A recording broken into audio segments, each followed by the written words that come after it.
Hello, hello. Welcome to Juicy Talk. I'm pre recording today because I have a very special guest, Dr. Harold Jones, who's going to come and talk to us about men minority health. He has a very busy schedule, so we had to record it early, and we're just so grateful to have him. And we're going to get started. So let's go.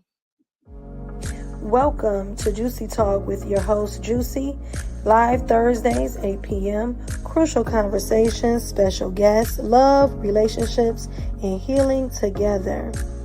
It's going to be juicy, y'all. Let's go. Okay, so before I bring Dr. Harold Jones on, I just wanted to go over. He graduated from Virginia State. He went to the he did his residency at Mercy Hospital in Detroit. He graduated from Ohio School of Podiatric. I might be saying it wrong. School of Medicine, and he also has his own private practice, We Care Health. We Care Health consultant. He's been a consultant for many different insurance companies, hospitals of such nature. So we are very excited to have him, and I'm going to bring him to the stage. How you doing, Dr. Jones? How are you today? Thank you. Thanks for having me. Good afternoon. Welcome. I'm so Welcome to excited to you. have you today. This is a very important subject to me. I have a father who is, getting older. He's in his 70s. And even though I'm very lucky that he's healthy, I have several brothers. And, I know that as time has gone on and just men don't go to the doctor as they should. They don't go to the doctor. And sometimes, even when they do go to the doctor, they don't know actually what to say to the doctor. So, this was something that I really wanted to talk about, some of the issues that I see um, affecting the men in our community. And so, I'm just so very happy to have you today. Yes, thank you. Thanks for having me. So, we're just going to get right into it. One of the things I wanted to talk to you about, what being a doctor for as many years as you've been a doctor for over 20 years, and practicing for over 20 years. I just have a question. What is one of the greatest medical issues that are facing African American men and minority men today? Hands down is the disparity, health disparity for people of color and especially males, to say the least. It's a disparity factor. Yeah. Greatest issue, disparity factors. So, and when you say disparity factors, can you kind of talk about some of those factors that play into a part when it comes to African American men? Yes. Well, first of all, what happens is that, or what I've experienced on both sides as a doctor and being African American, is that men, most men, let's say if we're talking about men, men don't normally get to the doctor unless they're at the end of they're at the literally at the end of whatever their conditions is. As a foot surgeon, for example, when I saw men in my practice, is the last resort, meaning I have to go and do an amputation. Mm, It's that bad mm, from that perspective. Men seldom comes to the doctor by themselves, and when they did show up, their wives are literally dragging them in the office, dragging them because men, men we macho and it's like, I'm okay. What's wrong with you? I'm okay. And by the time I look at their foot, the wives finally bring them in. I can't, I can't salvage anything in essence, save it. It's more like Mr. Johnson or whatever their name is. I got to take you into the emergency to the operating room to do an amputation, be it a toe or foot or what have you. But going back to the initial question of disparity, is that oftentimes as people of color, we are being treated differently. In essence, that my counterpart of a different color persuasion, to say the least, oftentimes look at people of color differently and institute treatment options differently, meaning that something that may be salvageable they may go out and say, you know what, let's cut it off. Mm, I think your camera froze up a little bit. But I would say that that's one of the things that I have seen too in our community is that a lot of times men, just Black African American people, period, we're not actually listened to. If we say we're in pain or we think something is wrong with us, they minimize it a lot of times when we go to the Absolutely. doctor as if we don't feel pain or we don't know what's going on with our body. And I Well, also well, find well, go ahead. I also find that, as like with my parents, as African Americans get older, in the older generation, they really have less say so. They basically do with whatever the doctor tell them, and they don't get second opinions. And I think, or they don't go for fear, out of fear. Well, what I would say with that part is true, but we got to remember that the older population, our parents' age, for many of them, they were told that if the well, first of all, there were fewer of us that looked like them to bring the same level of treatment options or information to them. So they were told whatever the others told them was literally the Bible. So they were told one thing and that's what they went by. They didn't challenge it because if they did, first of all, they didn't know what they were challenging, number one, because they didn't have that understanding of what the situation is. So they were told one thing and they went along with it. On the other hand, where people like myself, who looks like them, when I see that or they see people like us, we look at them as that's our parents. So we bring something totally different, but yet where they understand us and we understand them and say, hey, I would treat you like I treat my mother or my grandmother. Whereas the others look at them as, okay, well, if it's a foot or leg, they don't need it anyway. They're 80 years old. They just chop it off. And studies have shown that within 2 years, less than 3 years, you do an amputation of a limb, those patients are going to die much quicker. Mm. And I've seen that firsthand Yes, from people that I know who have struggled with diabetes for years and yes, pass away because of right after a couple yes, less than a year after yes, that. exactly. That's exactly the point. Yeah, So as surgeons or as doctors who are dealing with in this realm, we should be more sensitive. Now, people of color like myself, we seem to be more sensitive because we understand what goes on in our community. We understand the disparity issue and how we are treated and looked upon, and therefore the treatment matched the way they see us, meaning lack of value. mm, But for people like myself, when my patients would see me, especially the older patients, geriatric, they would smile because I represent one of them. They mm, see me as their child or their grandchild. So therefore, they were able to, it's easy to treat them or deal with them. So when they see me, they understand, they knew that I'm bringing something to them of value and I would value them and therefore it's easier. On the other hand, my other colleagues of a different persuasion didn't look at them with the same level. So therefore, to have this disparity factor going back to the initial question, he said, what's face? Is that. And that's why a lot of us die sooner or not getting the right treatment, for lack of a better word. But that's the gist of it. That's what it really is. And I've seen it numerous times, and I made sure I was a roadblock to them doing that to us. But I'm only one individual.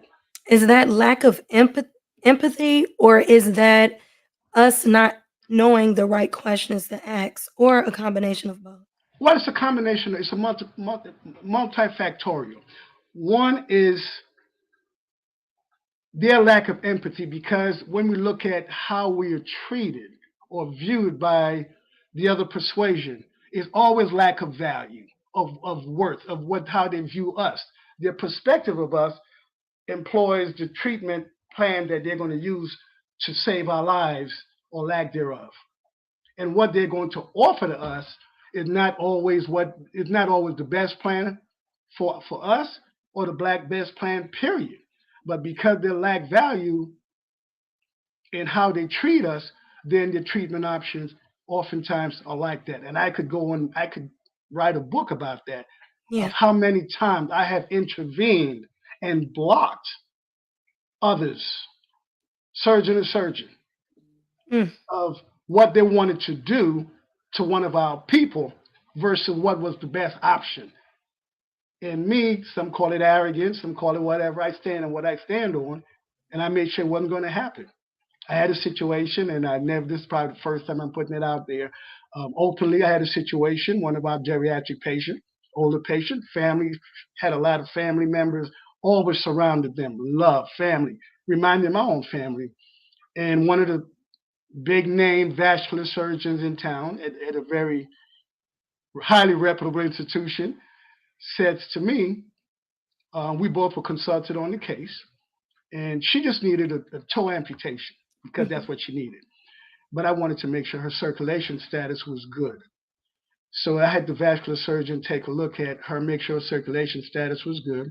And then when we look at the results, I'm looking at the same results he's looking at, and he tells me that he's going to do an above the knee amputation, Wow. and all she needed was a toe Wow. amputation. So then I question him. I'm looking doctor to doctor, surgeon to surgeon. We have the same medical knowledge. So we're going. I'm like, okay, this is what the test said. This is what the results said. None of it is indicated for what you want to do. And I'm going on the facts. I'm looking at the result that he's looking at. And he had the nerve to say to me, well, she doesn't need it anyway. So he was going to take her leg off above the knee. And Wow. all she needed was a toe amputation. So, just an example, call it my arrogance, but just me doing what I do to ensure that we're not going to have them do whatever they want to do. I blocked him, stopped him, canceled that surgery for the knee amputation, and ended up doing the simple toe amputation, which would have bought her another 5 years in life. She was already up in age. But his word to me was, well, she didn't need her leg anyways. Okay, Oh, and I'm a doctor, wow. but he forgot that I was black or Wow. a person of color. It's just it's beyond Comprehension, yes, yes, comprehension yes, that some would make the statement, she yes. doesn't need her leg. Why would you not need your leg? Right, I, and I it just goes can't back even. to the value of how they view us. Okay, Wow. this person in particular, she was like they would say, Big Mama in one of those home, like Tyler Perry movie. She had all the love. That room was always filled with Mm. family members. Okay, but when he says to me, and again, no one else could check him but me. We both surgeons. We both understand the same thing. And I'm looking at the lab reports, all the studies, and coming back that said she had good blood flow that would heal, and all she needed was the toe amputation, which is almost nothing. He was going to use that same info to take her leg off above the knee, which Which would she have probably left would be her. done in months. Yeah, because she would have had Yeah, less mobility. She probably would no have mobility. no more mobility. She wouldn't have been moving around in the. But let me just jump in and give you the real reason why they died much quicker. And most people very rarely, seldom know that. If I'm teaching young doctors, this is what I would harp on. They died not because the surgery didn't go well. They died from depression. Mm. Because now that person now has to depend, like you said, no mobility. They're feeling like they've been independent all their lives, and now they need everyone to help them to go anywhere, do anything, and everything they need to do. They can't do it by themselves anymore, especially in that generation. They're very independent. Mm. So now you are depriving this person of a limb when it was uncalled for. Nothing in that record, I repeat to you, doctor to doctor, surgeon to surgeon, nothing in that record indicated what he was going to do to her. Okay? So just imagine if I wasn't that guy. Mm. He had on the surgical schedule for a knee above the knee amputation by the next morning. And guess what? Call it arrogance. I checked him and said, you know what? You're not going to do that. You were canceled. I was on my way to the hospital, went up to the surgical area, canceled him off that schedule, insert myself on that schedule, and just did a simple toe amputation. It doesn't affect her life. It doesn't change anything. Mm. She could probably went on to live another 5 years, whatever that was. It is. But with her situation, she would have died probably less than a year. And this is what happens and I use the word the disparity factor. This is the lack of value, how they see us as people of color. That's shameful. And this is, and I'm giving you, I hate to, this is first I'm actually putting it openly on a platform, but I've seen several situations like that. But when it came to my situation, be rest assured, I was stopping it. I stopped it. And he's a big name, I repeat, big name, head of department in one of the top Yeah. hospitals. And when you said his name, others would be like, oh my God, no one would question that. But guess what? I stopped him. And I think that's one of the things that, I really feel like we need to talk about more is we need to allow and let people know that you can question your doctor and get a second Yes, opinion you're and that you supposed to. should. You should, but also too, one needs to have that doctor speak or break it down to levels that they understand, and not just using medical terminology. And when you go to the doctor, what did the doctor say? Well, I don't know. What he just said this. So as it relates to, let's say, my parents, I just lost my father a year ago. Guess what? Anything medical ran through me, Mhm. and they lived in New York. Everything medical ran through me. That's how I did that because I know Yeah. what happens. So either I'm calling that doctor or they get to that doctor's office. My mom or my dad will say, okay, talk to my son. Doctor to doctor, what they wanted to do. Now they know, yeah, what they got a son, a son that is a doctor, a surgeon, so therefore they can't run no nonsense. So now it's a different ball game. Mm. And that's how it has to be done. It should be done. I think the doctor, you got to hold those doctors accountable, always get a second opinion. But again, if you don't understand or you're intimidated by your doctor or well, that's a doctor. Well, I get that. I'm a doctor, but I welcome questions because it gives me a chance to break it down, make sure when you leave the office, your family knows what your situation or condition is and what the treatment options are and how well we can get you back to where you need to be, or if you need to get a consulting, to see another consultant for another condition or the referral. And that has always been my approach. And so do you recommend that in a situation where someone may be struggling with diabetes or high blood pressure, that they would always get a second opinion before any surgery is ever performed? Well, yes, any surgical situation, first of all, you must have trust with your doctor. That should be number one.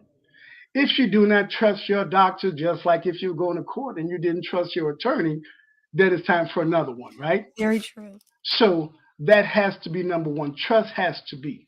And if you believe in your doctor, because and you assume that they're doing the best thing in favor of you, then when they make a referral, then that should also, the trust factor should be there because they're advocating on your behalf for the best outcome of putting you in the hands of the best consultants. So any surgery should have a second opinion, um, especially if it's a complicated situation. But if you have a good PCP or primary care provider that you trust and he trusts you, well, trust going both ways. And if you trust that doctor to do, and he has been beneficial in everything that you have done, then I would trust that he or she will do the same thing to make sure they put you in the hands of the right consultants for your procedure. So you mentioned primary care physician. Can you speak on why it's important for men to have a primary care physician? I hear like amongst the men that I know, a lot of times if you ask them who's your PCP or who's your primary care doctor, they're like, I don't have one. I just make an appointment. Can you kind of just for our audience explain why it's important to have a relationship with your primary care physician? Okay, so I'm a specialist. I'm a foot and ankle specialist, so I'm not a primary care provider. A primary care provider, by definition, they're the gatekeeper of medicine. So if you're going to see a cardiologist, they're not, which is a heart doctor, Hmm. they're not a primary care doctor physician. You go see an orthopedist for a broken hip, fractured hip, they're not a PCP. A primary care provider is your like your internal medicine doctor or your family physician. They are the gatekeeper. There you go for you got a headache, you got your nosebleed, you wake up and you're not feeling well. They're the first people you should contact. They should be your personal doctor. They're your personal provider. If you're in sports for men, if I'm talking to a guy, I would say your primary care doctor is like your quarterback. They're Mm. the main guy, and they pass the ball to everybody else. So your personal care provider is the one going to say, "Well, you need to see your eye doctor." Oh, you need to see an endocrinologist because your diabetic situation is too high, or you get or take care of your high blood pressure. Oh, by the way, you got a heart murmur. You need to see your cardiologist. They make all the referral, or you got a foot problem, you need to see your foot doctor like myself. They'll make the referral to people like me. So not only a male, every person needs to have their primary care provider. And that's why the word primary meaning number one. And they spread, referring to all your other consultants. So I want to kind of talk about diabetes and high blood pressure because there's so many things that it seems like if a male has been diagnosed with high blood pressure or diagnosed with diabetes, it brings about a lot of other problems that not only affect them mentally, but affect them physically. And so I wanted to, if you could talk about why is high blood pressure and diabetes so prominent amongst our community after it seems like the age of actually it's starting to seem like earlier than 40, but definitely after the age of 40. Well, diabetes and high blood pressure fall in what you call the metabolic type of diseases or syndrome. Those two linked together can wreak havoc for the body. So, for example, hypertension or high blood pressure is diagnosed as over 130 over consistently. It used to be 120 over 80 is the norm. But Mhm. what's being said now is if you got consistently blood pressures ranging over systolic pressure 130 over 80 consistently, you will now become hypertensive or high blood pressure, maybe mild hypertension, and that's a new number. So The that's 130 over 80 is like pre-hypertensive Right, it's falling in that pre-hypertensive. or stage 1 Yes, stage hypertension. one. It's hypertensive, but needless to say, you're on that hypertensive, the increase in blood pressure side. And if you're African American, it spells a situation where, you know, well, one of the major things with high blood pressure, let me jump ahead, is that if it's uncontrolled, you can end up with a stroke. Period. And we see a lot of people with strokes. Oftentimes, the blood pressure, it affects, what happens if the blood pressure within the vessels becomes too high, and if you get one of those that pop or break or bust or whatever have you, you end up with a stroke. And for many of us, we die, but a stroke is one of those things we try to avoid by controlling the blood pressure. On the other hand, if you have um, on the diabetic side, if your blood sugars start getting too high over 110, 110, 120, 130, you start getting into that high blood pressure, excuse me, not high blood pressure, the diabetic Mhm. situation, those things can lead to, it impedes healing, which can lead to um, end up down the line with amputation, where I did more amputation than I needed to do in my book, but oftentimes it was late. My motto was to save, what we call salvage. But if by the time I see you, you pop up in the emergency room at any of those area hospitals that I was on staff, and I get a call from the emergency room and you got gangrene, your foot is falling off because your sugar got too high. You got, let's say, you got a pinprick or something got into your foot, or you got a cut and it get infected, and because now you lack sensation, meaning you can't feel, Mm. and that's what leads to the amputation. So the higher the blood pressure, your healing potential decreases. So it makes it harder to feel. We call that neuropathy. You can't feel or sense. Now you walking right now and you're a normal person, you stub your toe on the bedpost, you feel that. For a diabetic patient whose blood sugar is consistently elevated above normal, they may lose the ability to feel that. So now they may get a bruise, and what happens, bacteria is always around. It gets in that wound, it festers, it gets infected. But one of the senses that we have is to feel. And if you can't feel, then you don't know. So by the time someone sees it, oh, by the way, look at your foot. Oh my God, you got a wound, or it's smelling, or it's odorous. I got to bring you to the doctor. By the time you come see me, it's maybe too late for me to save that toe or save that foot. So now I have to amputate that toe or that foot. We put you at risk. So now I got to make sure you go into your personal, your primary care doctor to keep your sugar under control, whether it's on insulin or whatever that is they need to put you on. And if your blood pressure is too high, we got to get there. So it creates a whole host. When you put those two together, um, it becomes problematic. And also, too, in our community, Black community, our diet also dictates our high blood pressure and the diabetes. Because think about it. I've seen people, let's say, they go to McDonald's and they order for fries, and before they even tasted it, they take the sugar, salt, and they start pouring salt over it. Okay, so now your blood sugar is going, your blood, not blood sugar, excuse me, your blood pressure is going to go out of whack. We love all the sweets. We're going to eat all the cakes and all the sweets, and put our sugar. Now hemoglobin A1C is out of control, which hemoglobin A1C simply means that is a way of controlling, well, not controlling. It let us know how well we control our blood sugars. So all those things are out of whack, and now we're in a big trouble. So have a lot of it has to do with that. Some is genetic, but a lot of it has to do with diet, how well we control our diet. And we love the good foods and spices and salts, and that leads to that. So we see a lot of our people when our high blood pressure, we suffer from hypertension, which is aka high blood pressure, or diabetes because of the same things. We don't, diet plays a major role in that. In that factor.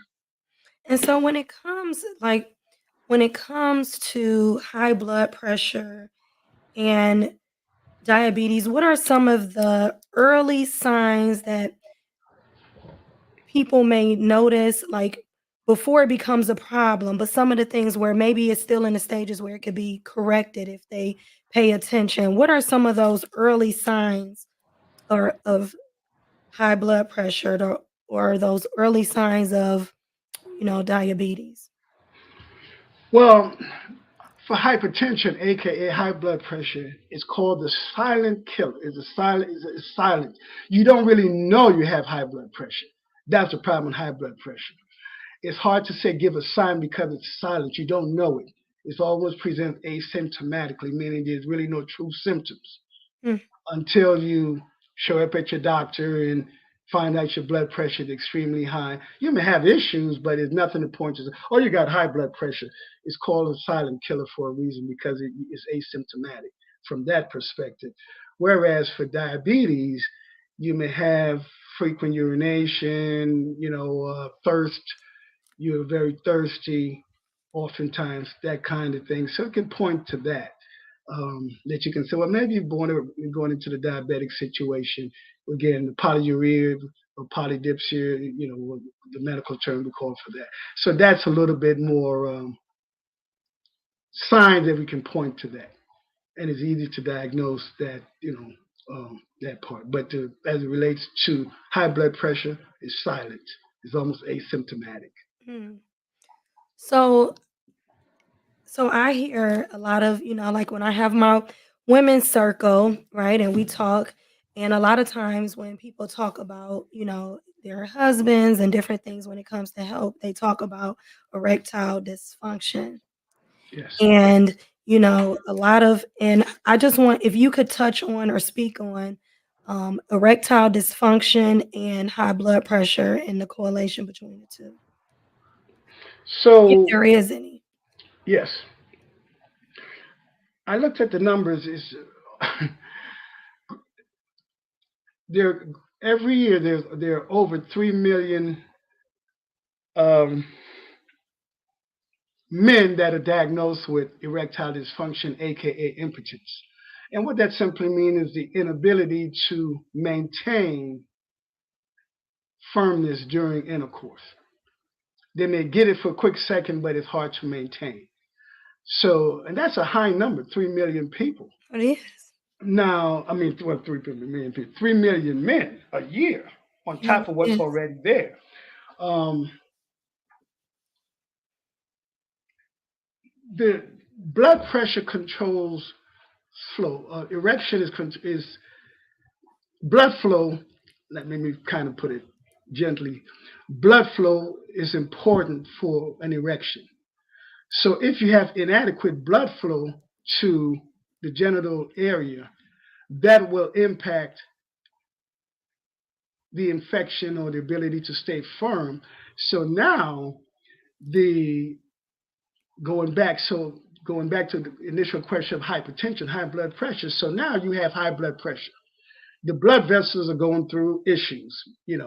So that patient now who are hypertensive, aka high blood pressure, goes to their doctor. Their doctor gives them medication to reduce the blood pressure, which now affects blood flow to that area, which now is almost like a domino effect, reduces the level of impotence.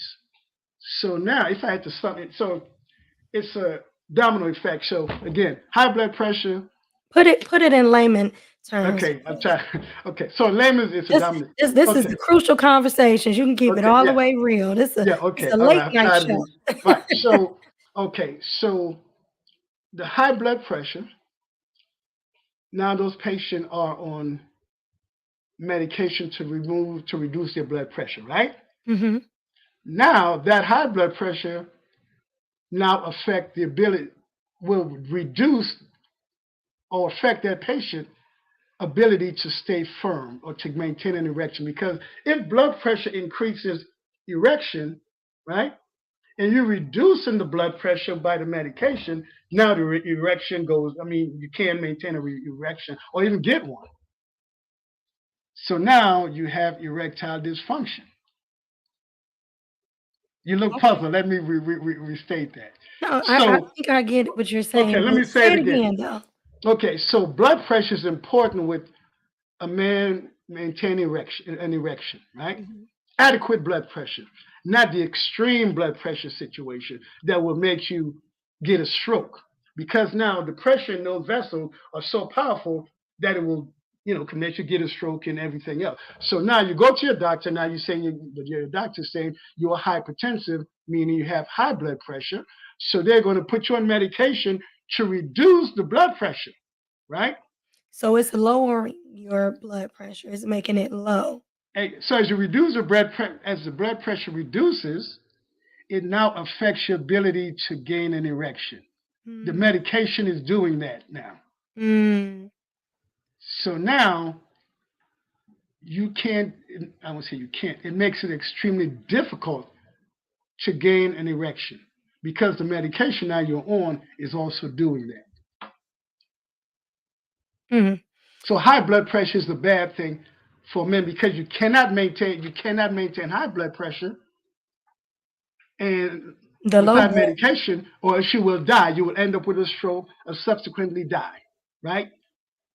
So Correct. you go on medication, and if let's say you didn't know you had high blood pressure, or it's not uncontrolled, then you're going to be with a stroke, and you can't do anything anyways, right? True. So now you're on medication for the hypertension, or aka high blood pressure, which now will affect your ability to gain an erection. Make a long story short. So now it adds to your level of impotence, meaning nothing is going on. And, you see a lot of times when it comes to erectile dysfunction, they say, like with medicines like Viagra and stuff like that, Yeah. Hmm. that they can't be taken along with blood pressure Medicine. Yeah. pills because it causes more. Can you speak on that a little bit? Well, there is an interaction between both. I mean, one trying to reduce blood pressure, the other one trying to increase blood pressure. Mm. Right. So the blood pressure medicine is going to save your life because if it goes uncontrolled, you will end up with a stroke, which means one of the blood vessels in the brain is going to blow, is going to pop, or break, or bust, or what have you. And depending on the severity of that, it might put you in a stroke, and we know what stroke looks like. Or depending if it pop, but if one or more vessels bust, then you die. So it's a life-saving situation, whereas Viagra and those things is more for quote unquote pleasure. So now one is decreasing blood pressure, while the other one trying to increase it again. So that's why they compete against each other, and that's why they don't want you to.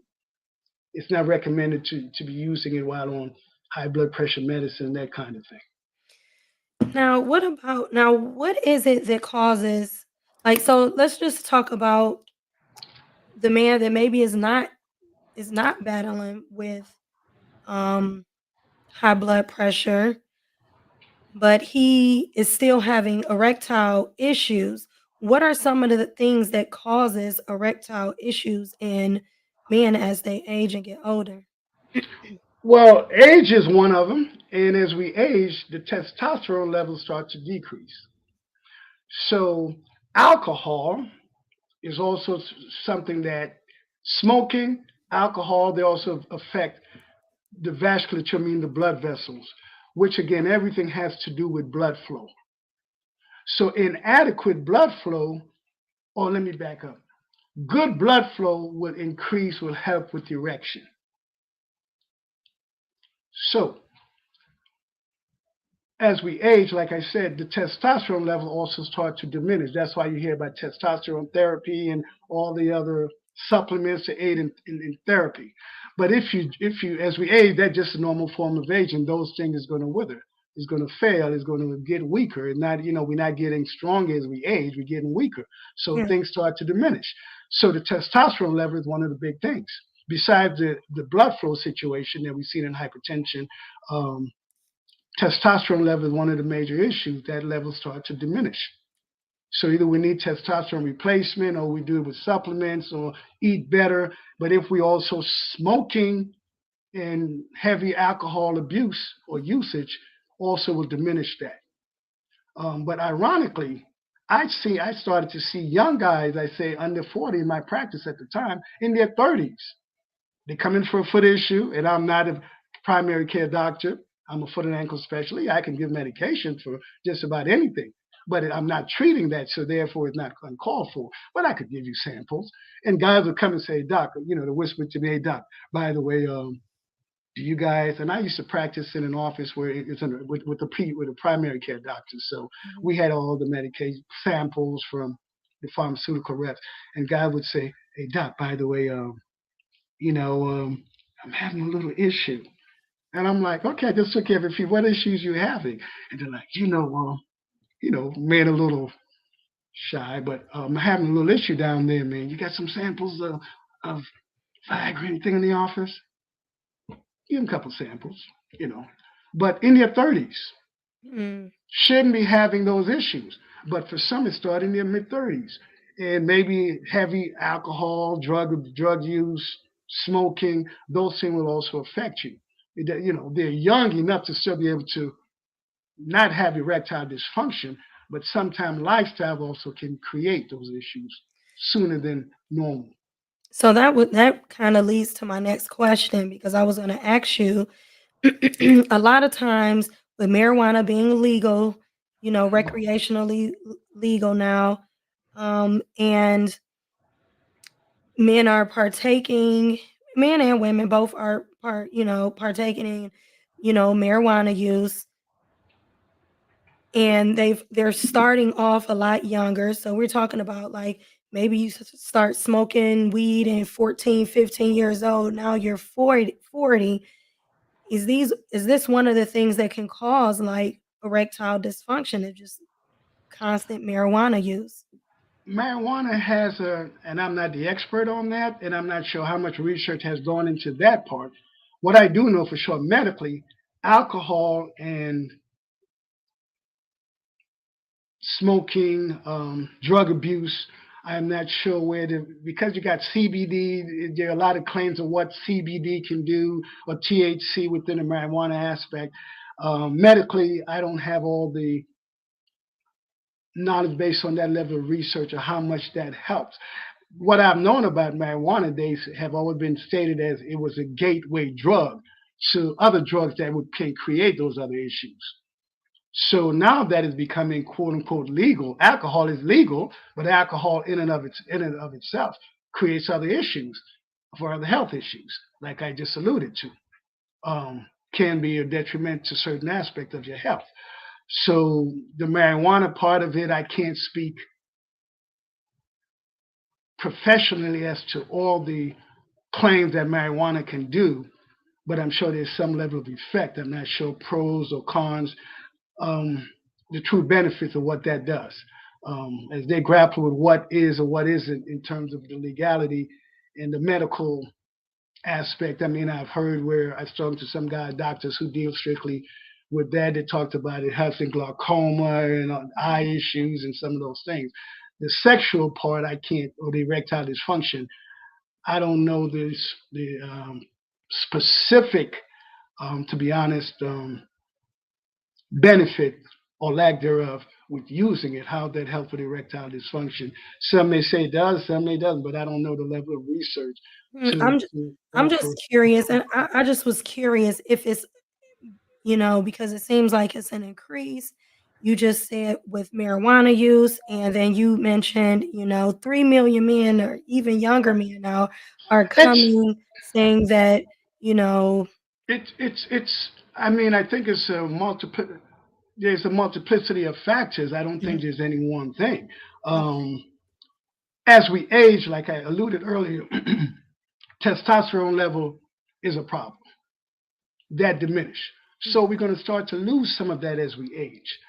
Diet also is helpful. If we're not eating right and we smoking all day and we drinking all night, those things will also impact that, which will affect our blood flow. Blood flow also plays a major role in erectile dysfunction. And if you add the metabolic situation like the high blood pressure and the diabetes at a young age, and then you're on medication, that too will also impact that. What I've always known about marijuana in my teaching or my learning experiences over the years is that it was a gateway drug. Did it help or did it harm? We didn't, that wasn't officially specified. mhm, Now there are a whole host of so-called benefits that medical marijuana can help with. Is it fully the teaching in medicine right out the bat? I don't know. Everyone, well, it can do this, they can do, cure. But what is the teaching that our medical colleague that has done full research on it teaches us as doctors and said, this is what marijuana does, and these are the side effects, or this is what it does, or lack thereof. I don't have the full, um, I won't say understanding, but I go strictly in what the research fully says, and I don't have the full knowledge as to all the benefits. There are a lot of claims, but is it true? Can I go mhm, out there professionally and say, well, marijuana, I can talk on the things that I know to be sure, from a doctor who's practiced for a long time and did a lot of things. I can speak on those and some of the side effects I may have encountered with certain things. But those things I told you that relate to erectile dysfunction, all of those will lead to that at a younger age. Like I said, a lot of these guys, like I said, smoking, at a younger age, and I'm sure it probably will impact erectile dysfunction, but I can't officially come out and say resoundingly as a professional that yes, it fully impact that. But I do know smoking as a whole will impact erectile dysfunction as well as alcohol will do, or lack or diminished testosterone or poor diet or aging process. All these things will can lead to that. Or like I said, on having other issues, diabetes and hypertension, and then being on these medications will also lead to that. Hmm. All those things is a multiplicity of factors, not any one thing, but all of those are contributory. Thank you. How about how important is knowing your vitamin deficiencies and if your body is absorbing the nutrients that it should, or you're getting enough vitamins? How important is that? Like B12, vitamin C, how vitamin D, how important is that Those three, in concerning and of health? itself, that you just called, are extremely vital because a lack of those in your diet can create major medical issues if it's too low. I don't For want to jump example. into. Um, you need vitamin B12 for absorption, um, and if that's lacking, then you have a major issue. You need vitamin D, which is absorbed through the skin, and if that's low, it can create problem with bone healing and all of that. And vitamin C can cause scurvy, and and that kind of it's a major health issue with bone. A lot of it has to do with your bone strength and all of that. So it's extremely important. But this is where you go to your PCP. So to help with those things, because if, for example, we live in Northeast Ohio, and it's always winter for the most part. Mhm. We don't get enough sun because sun is a great source of vitamin D, but we don't get enough sun. Now, if you live in Arizona and those tropical climates, yeah, you're going to get sun all day, so you get a better source. So we usually covered up and wearing long sleeve this, long sleeve that. We're barely getting enough sun, so we're not getting enough vitamin D. So we will lose vitamin D as a result of that. And again, it's the sun is a very major source of our skin for the vitamin D. So now we need supplements, and that get eroded quickly over time if we're not getting it done. But how do we know we are lacking? Now you need to go to your doctor, and when they do those tests, they will know those things are missing or lacking. Therefore, they can put you in vitamin supplements to alleviate some of those medical conditions that will um, can happen and will happen because those numbers are normal. I personally had a situation at inserting myself where my vitamin D was extremely low, lower than normal. And I was feeling lethargic, but I thought, well, maybe I didn't get to the gym, but it just kind of wasn't my true self. Mm. Um, but I'm a healthcare professional. I've always worked out, stayed in shape. But for whatever reason, didn't think, didn't, I'm a medical guy.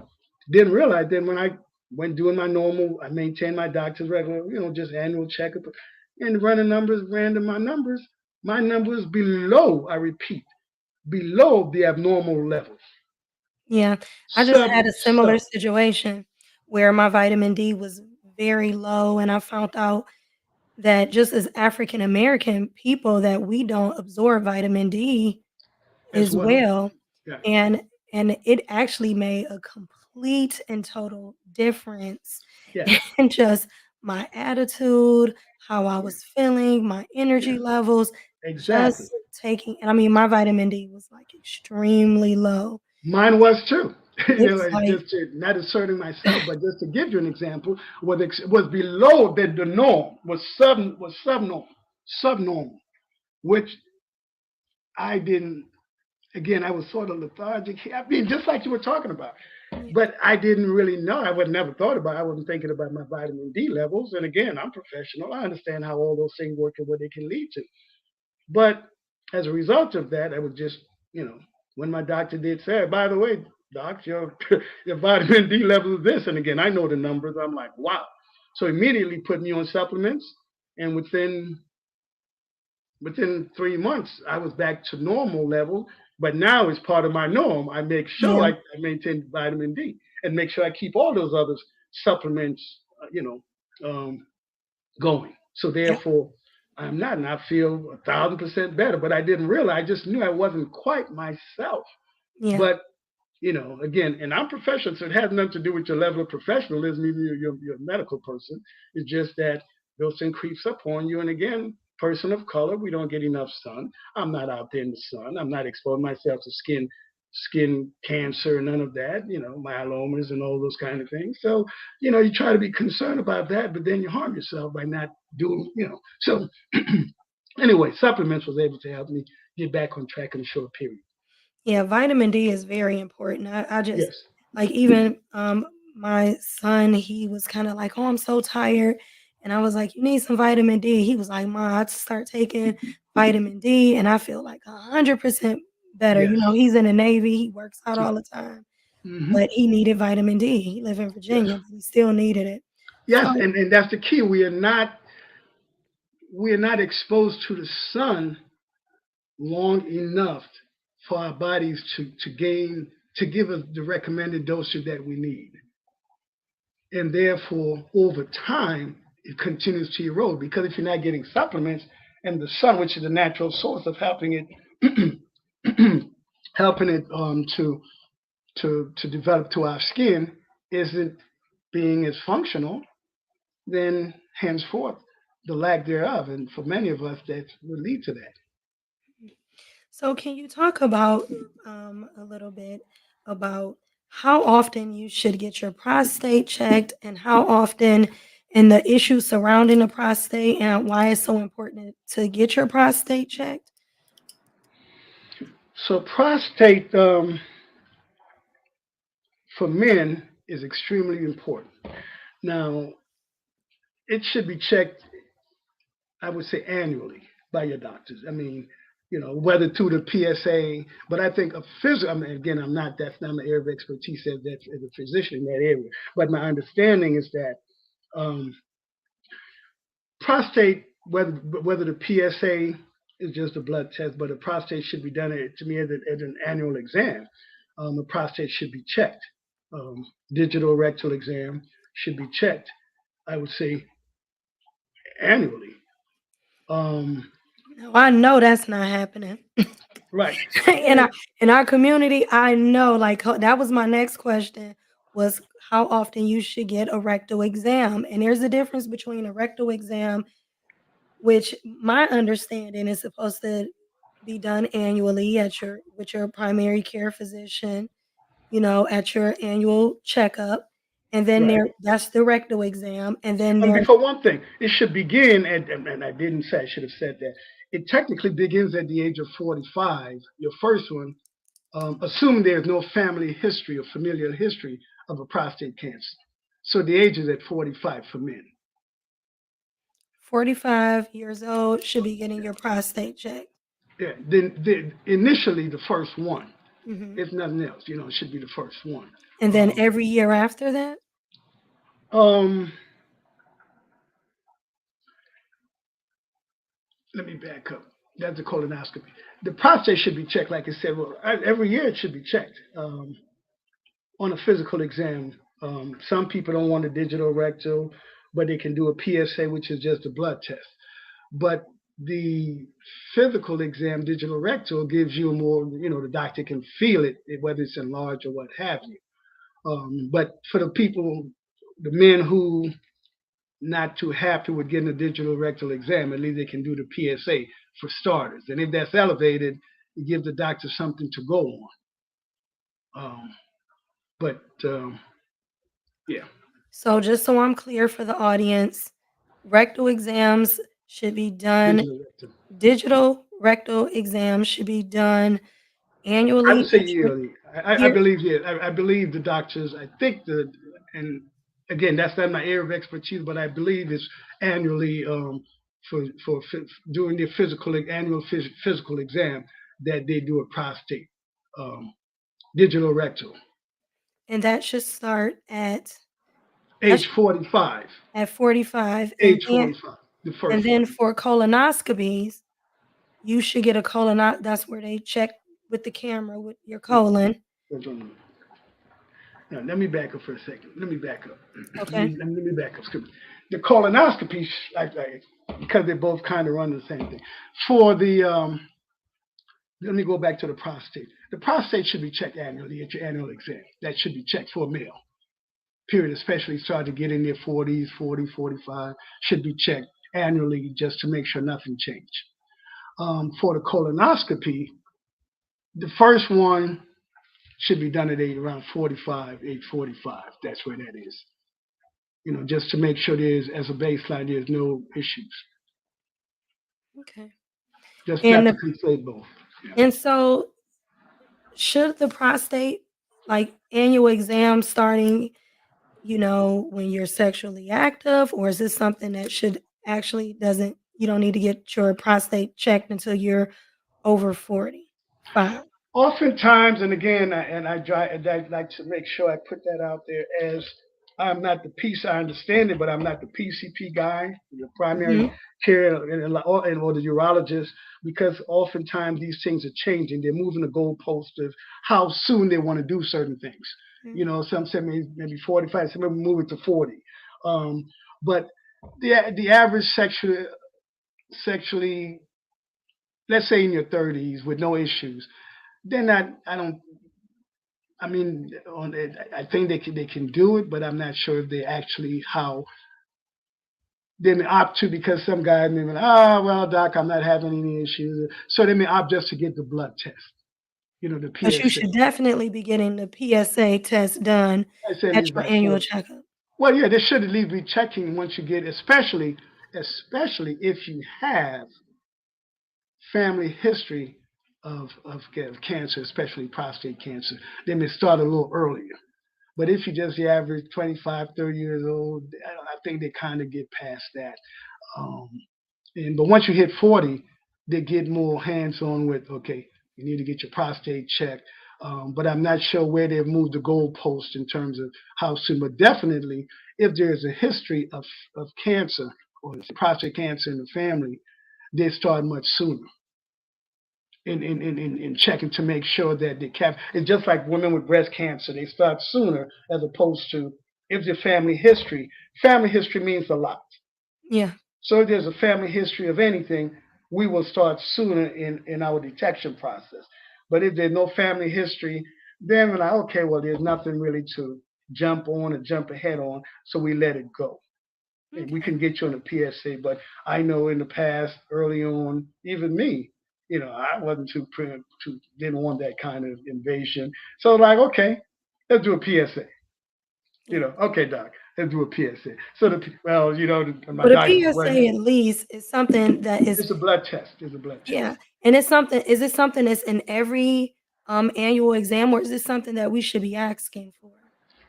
Well, I think and again, I don't want to speak for those doctors, but um, the doctor, the primary care doctor, has a list of things that they want to include in their annual, especially based on that patient's history.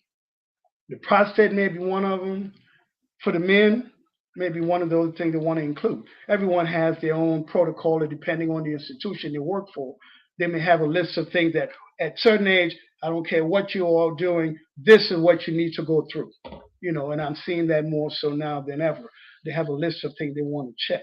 So it may vary from institution or primary care doctors, but depending patients, oh doc, I don't have any issues, no family history, so you may buy time with the PSA, which is the blood work.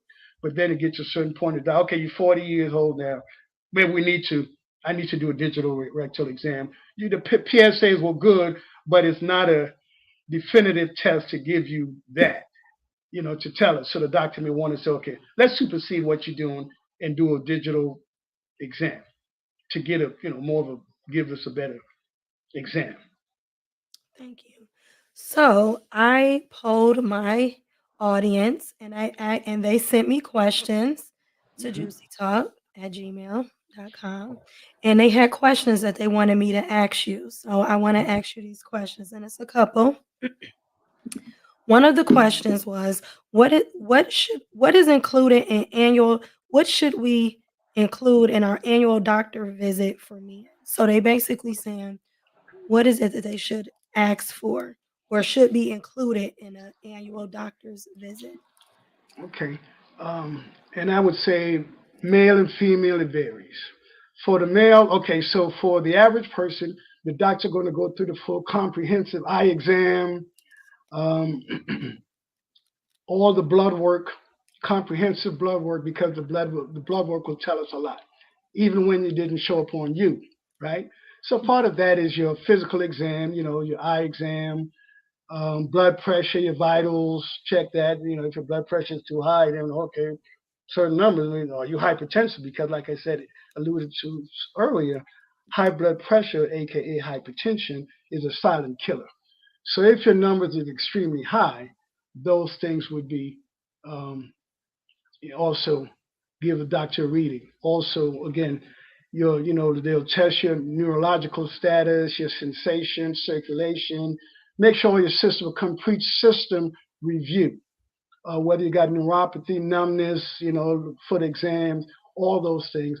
And for female, obviously, they may include a pap smear, breast exam, or may send you to go get a breast exam, what have you. In the men, would be a prostate, PSA numbers, along with a comprehensive metabolic panel, meaning covering just about everything that the blood will show up in your blood. It shows kidney dysfunction. It shows everything. So those things will be included in that, um, in your annual. And depending on the situation, they may deem that you need a colonoscopy.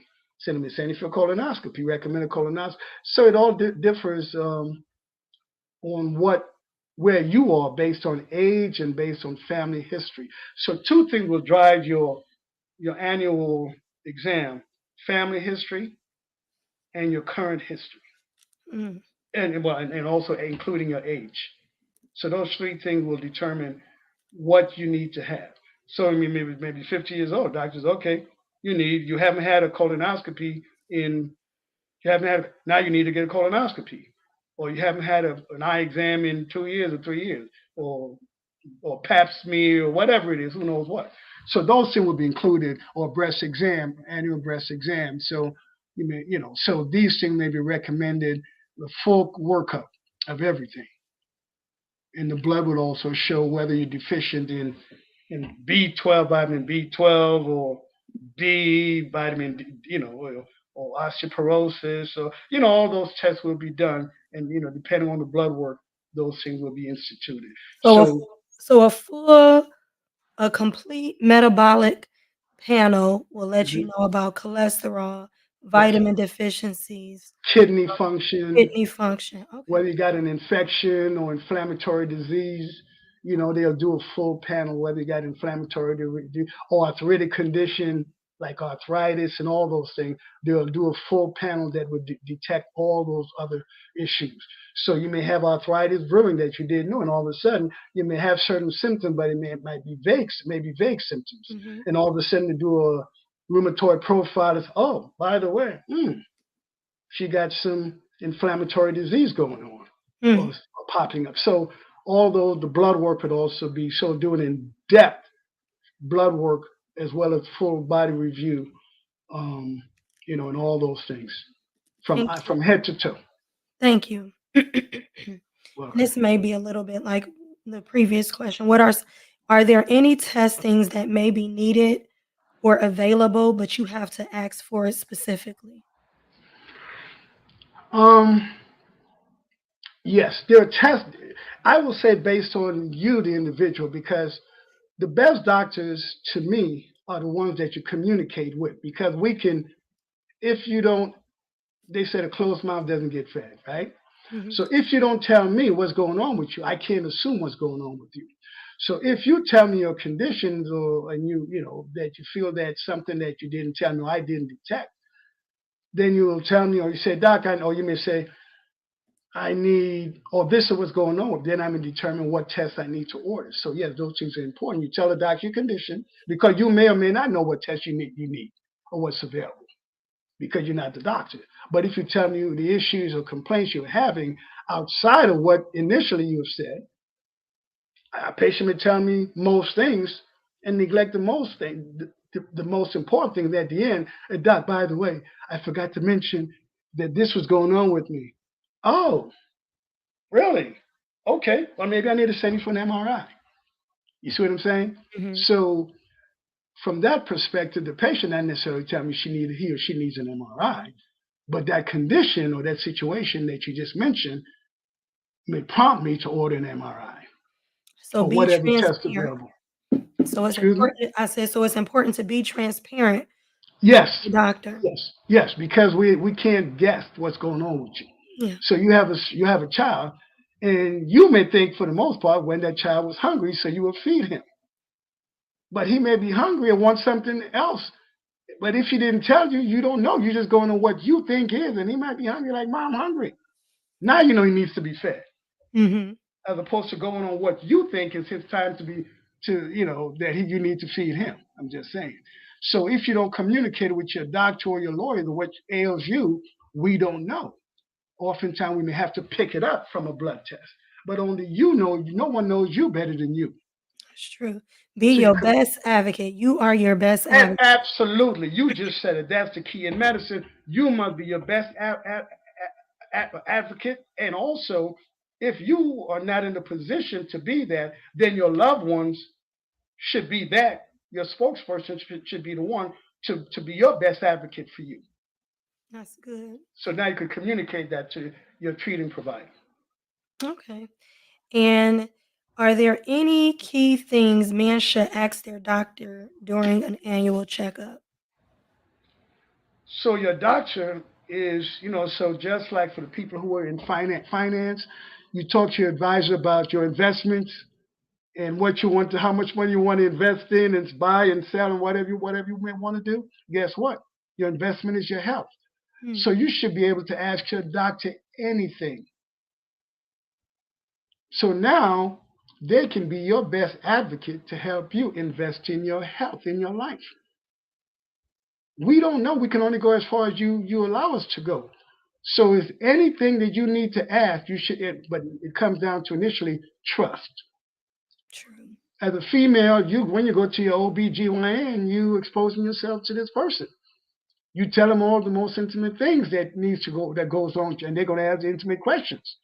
So it's a level of trust, and you ask them, and then they will try to dissect or solve the riddle, whatever your situation is. So you should be able to feel free to ask your doctor any and everything. Now, the doctor is not God. He or she doesn't have the answers for everything. But because we have consultants available, we may say, you know what? I think this is outside of my realm. Let me refer you to the foot doctor. That's his specialty. Or let me refer you to the cardiologist because you're having some problem with your heart, maybe a heart murmur, whatever your condition is. Let me send it to that person. So this is where asking that question, and no one knows everything, can refer you to the right person to have those conditions answered or situation solved.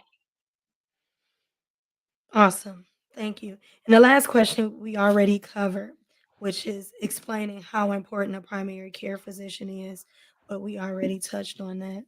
I think this has been a really great conversation, and I think that our community is going to be really, really blessed to have this podcast to listen to refer back to before their checkups, and just this was very good. And it's a conversation that just needed to be had. And I'm so happy we was able to do it today, Dr. Jones.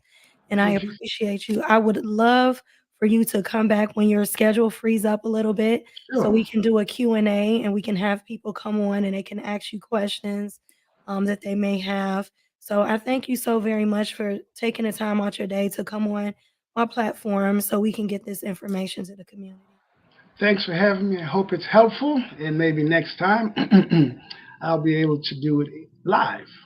Yeah, and I would love that. And I know that Hardy wanted to be here today and he was unable to be here, Right. but he speaks very highly of you Thank and you. I thinks appreciate very you. highly of you. So Yes. thank you Thank you. so very much. I appreciate you. I hope this was beneficial to your listening audience, and I'm sure it was. You shared a wealth of information. We're very appreciative and thank you. thank you. All right. All right, bye. Bye-bye. Bye bye. So that was such an informative conversation. I want to thank everyone who tuned in today. Thank you for being a part of juicy talk today, men's minority health. Some of the things that I just want to take away and I just want to speak on that Dr. Jones spoke on is you got to be able to trust and communicate with your doctor. Make sure that you are asking for a full metabolic panel when you're going to the doctor. And also, it's very important to have a primary care physician. Definitely important. So if you don't have a primary care physician, call your doctor's office, call your insurance company, see what providers are out there so that you can get a primary care physician because it's very important and they are the gatekeeper for your health and your medical health. So, thank you so much for tuning in. Again, I want to just thank Dr. Harold Jones, I'm sorry, for coming on and speaking with us today. And this was such an amazing conversation. You guys take care and thank you for watching.